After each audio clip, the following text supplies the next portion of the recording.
In today's video, I'm going to teach you how to share Google Drive files and folders tutorial. First, open your browser and head to Google Drive's homepage and confirm you're signed in to the correct account. If you're elsewhere in Google, use the Google Apps grid in the top right corner to open Drive and arrive at the same home screen. Here, you'll often see a suggested section with folders you've worked on recently. Clicking one is a quick way to jump in.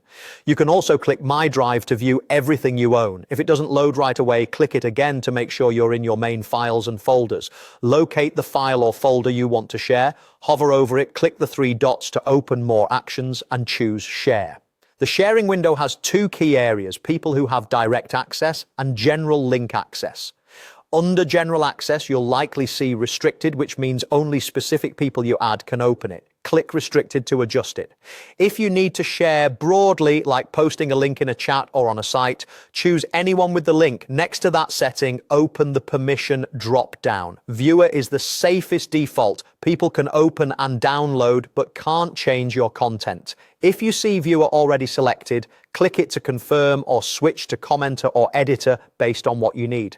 To invite specific collaborators, use the Add People and Groups field in the same window. Type the email address of the person you want to include, then open the permission drop-down beside their name. Choose Editor when you want them to organize, add and edit files inside the folder.